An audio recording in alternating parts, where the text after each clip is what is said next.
I would have never guessed to read any of Charles Dickens's works within this year, let alone one that is as devastating as Oliver Twist. It was an unexpected read on my part, even though I deliberately selected classics. But surprisingly, it fulfilled my need of an endearing story, as I have been craving to read one as of late. Oliver Twist, or The Parish Boy's Progress, is the second novel by English author Charles Dickens.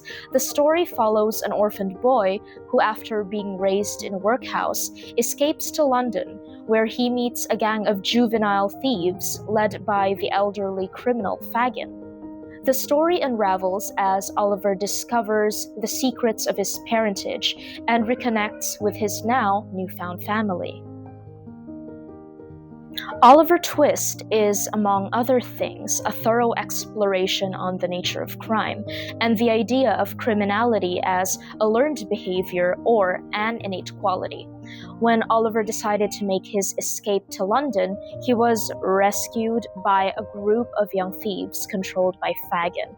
To us, the reader, we see Oliver as being gullible, not only for his innocence but also the surrounding circumstances he is dealt with.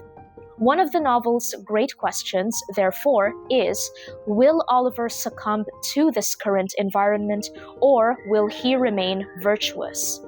Oliver's purity and strength of spirit are never compromised throughout the novel because it is implied that his gentlemanly parentage makes it more likely that he will end up part of a society and class that he was once severed. Throughout the story, Dickens seems to indicate that criminality is, after all, a mix of moral disposition and of circumstance. Take Nancy, for example. She was forced by Fagin to work for him at such a young age, therefore adapting to a life of crime. Yet this certainly did not remain the case, as her contribution to Oliver's well-deserved justice is nothing short of heroic. The novel takes place in two separate locations, serving as the physical representation of moral boundaries, the country and the city. The country is everything outside of London and its outlying villages.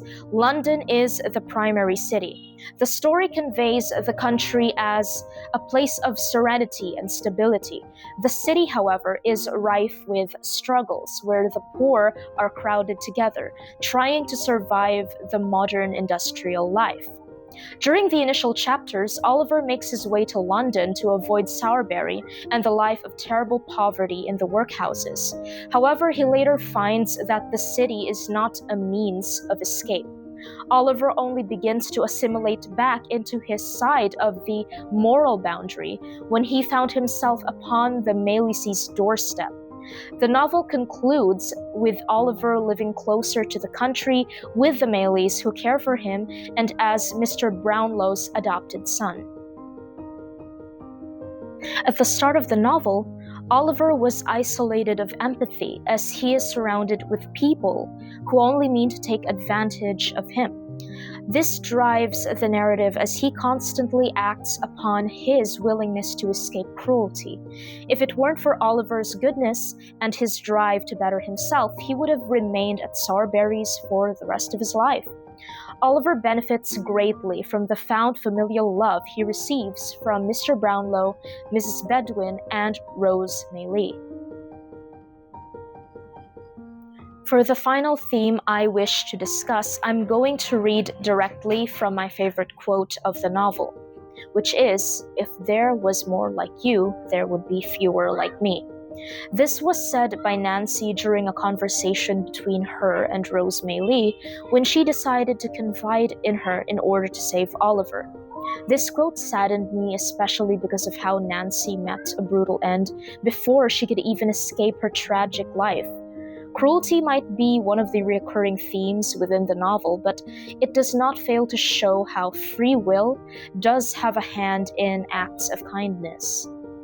Oliver Twist is a witty yet dark portrayal of the moral dichotomy of good and evil, showing how crime festers, especially within a place and time centered on modernization. You would see Oliver and his struggles to have somebody help him and understand what he has been through whenever something terrible happens. I would even think to myself that this couldn't get any worse, but immediately onto the next chapters, I'm proven wrong. It was an enlightening read in terms of gaining an in-depth understanding of the different perspectives on social classes, and Dickens presents it in a way that's raw and even visceral through these different characters. I think that from now on, every time I read a book set in the Victorian era, I would be reminded of the harsh realities hidden beneath all the romantic depictions of cobblestoned London. Thank you for watching, and see you on your next read.